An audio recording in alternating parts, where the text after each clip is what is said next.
안녕하세요. 한류의 신과 해외 반응을 소개하는 한류클래스TV입니다. 오늘은 K-POP 데몬헌터스의 성공 요인과 앞으로 우리의 K 컨텐츠가 나가야 할 방향, 그리고 여전히 이 영화에 열광하고 있는 프랑스 시청자 반응까지 살펴보겠습니다. 올해 6월 전 세계가 다시 한번 한류 콘텐츠로 달아올랐습니다. 6월 27일 공개된 오징어 게임 시즌3가 다시 한번 전 세계를 흥분시켰고, 오징어 게임은 오늘도 넷플릭스 시리즈 1위를 유지하며 K-드라마 대표작의 힘을 과시하고 있습니다. 하지만 이미 검증된 흥행작이 후속 시즌이기에 오징어 게임 시즌3의 성공은 예견된 것이나 다름없었습니다. 또 다른 한류 붐을 이끈 작품은 전혀 다른 장르인 애니메이션이었고, 심지어 한국에서 제작된 것도 아니었습니다. 한국계 캐나다인 매기강 감독과 소니픽처스가 제작한 넷플릭스 오리지널 애니메이션 영화인 K-POP 데몬헌터스가 그 주인공이었습니다. 서구인의 시각으로 피상적으로 한국 문화의 스테레오타입을 나열하고 한국 문화가 다른 아시아 문화들과 구분도 안 되는 국적불명 작품이 되지 않을까 하는 우려가 있었습니다. 드라마 엑소키티의 사례에서 보면 외국인의 시선에서 한국의 겉모습만 비슷하게 다루었지, 내용적인 면은 완전 서양식 작품으로 어색하기 짝이 없는 한류를 이용한 미국 드라마 그 자체였습니다. 하지만 K-POP 데몬헌터스 작품이 공개되면서 한국 문화를 외부인의 시각에서 진지하게 녹여낸 뛰어난 작품이라는 찬사를 받으며 순식간에 엄청난 인기를 끌었습니다. 국내 시청자들도 식당에서 수저 밑에 휴지를 까는 관습이나 목욕탕과 한의원 등 우리에게 친숙한 문화가 제작진의 한국에 대한 애정으로 잘 표현되었다고 호평했습니다. 게다가 혼문, 굿, 사자 보이즈 등 무속 전통을 K-POP 문화로 함께 녹여내며 최근 서구권에서 활발히 보이고 있는 한국 오컬트 장르에 대한 관심을 잘 드러내기도 했습니다. 무엇보다 K-POP 데몬헌터스의 배경이 흥미롭습니다. 작품의 공간적 배경은 당연하게도 K-POP의 중심 도시인 서울입니다. 한국인은 물론이고 서울을 방문한 외국인들에게도 친숙한 서울의 대표 장소들이 집중적으로 묘사되며 K-POP 데몬헌터스 팬들은 작품의 배경이 된 공간을 실제로 찾아보며 공유하기 시작했습니다. 잠실 올림픽 경기장, 삼성역 전광판, 북촌 한옥마을, 낙산공원과 남산타워, 청담대교와 서미원 지역으로 등장한 자양역, 명동거리와 길거리 음식까지 K-POP 데몬헌터스가 보여준 서울만의 매력적인 특징도 국내외 대부분의 사람들이 동의하는 익숙한 서울의 모습입니다. 이처럼 최근 한국에서 나온 어떤 다른 문화 콘텐츠보다도 K-POP 데몬헌터스를 통해서 서울은 강렬한 홍보 효과를 누릴 것 같습니다. 그렇다면 우리는 어디서부터 시작해야 할까요? K-POP 데몬헌터스는 K-문화의 무한한 확장 가능성을 증명했습니다.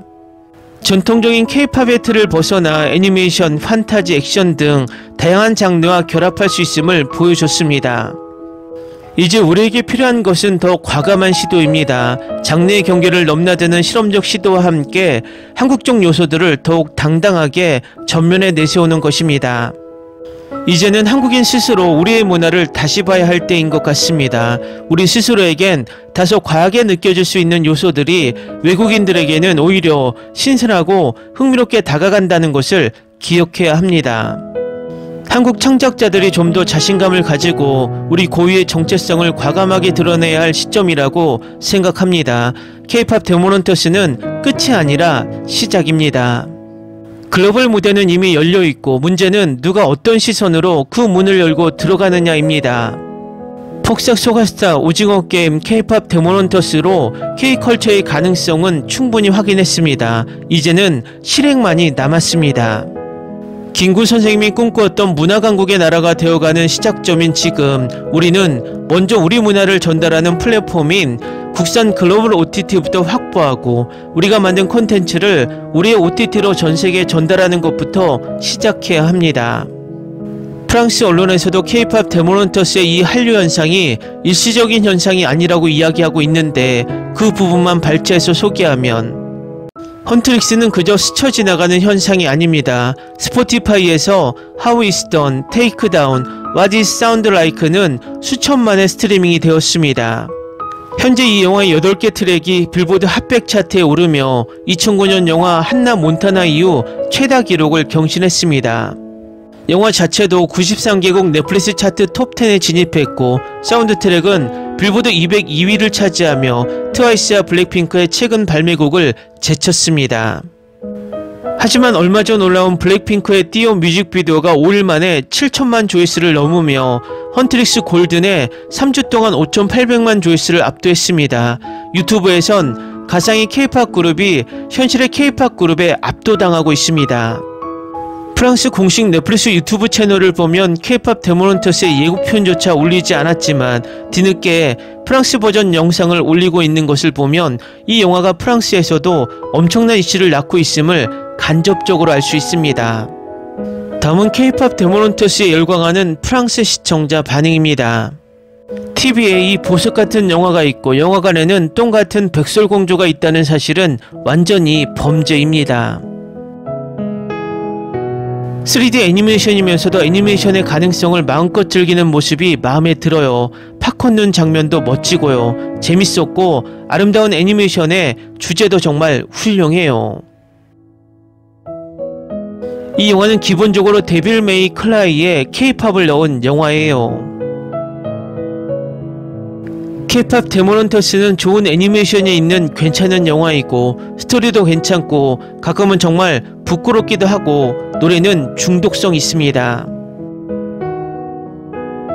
이건 단순한 영화가 아니라 전체 시리즈여야 했어요.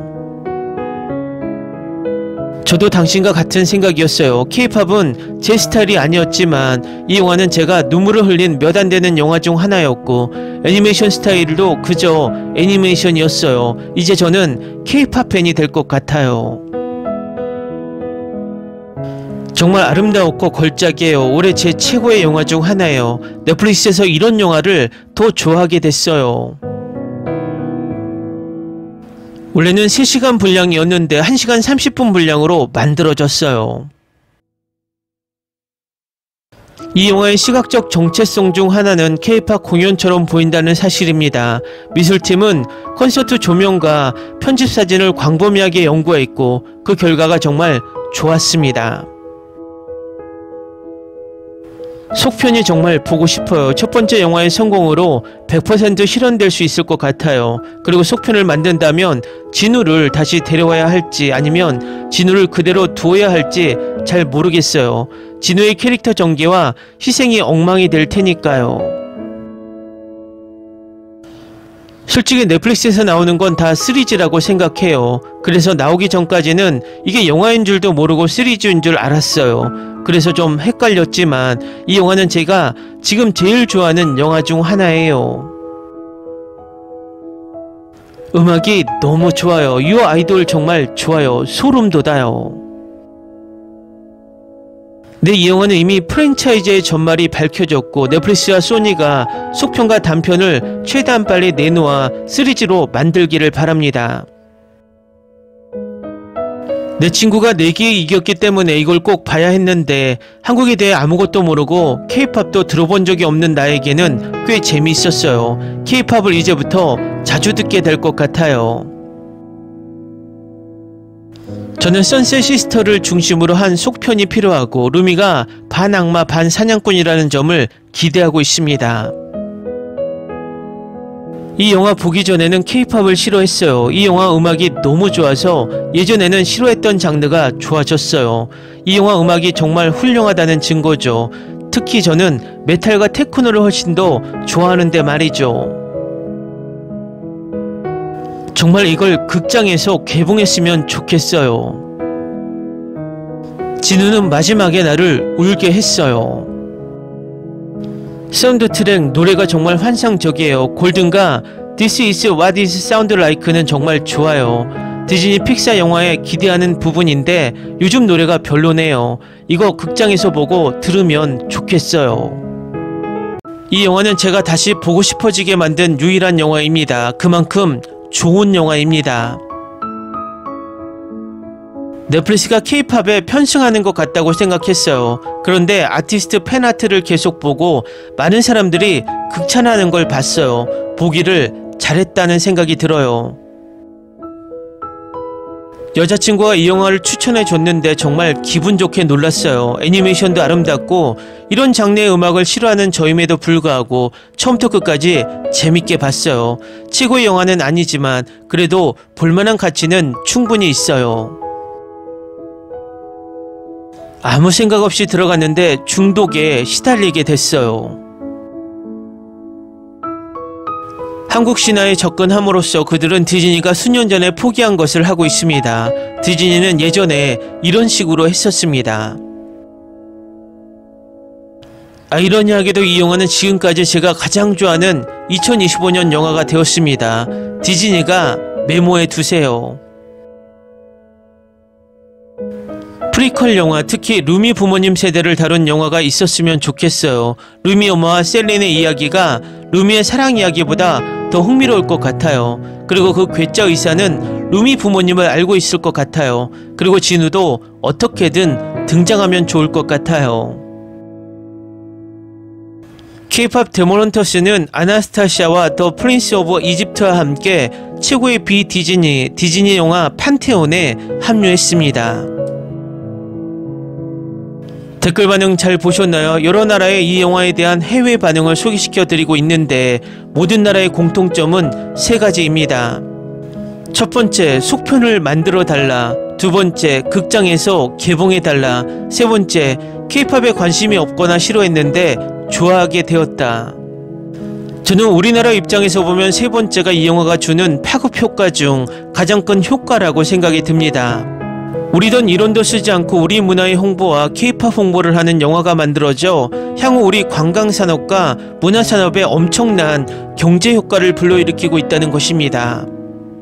한류 클래스TV는 한류 외신과 해외 반응을 꾸준히 쫓아가 보겠습니다. 재밌게 잘 보셨나요? 여러분의 구독, 좋아요, 댓글, 알림 설정은 컨텐츠 제작에 큰 힘이 됩니다. 그리고 항상 하시는 일마다 대박나시고 행복하시길 바랍니다.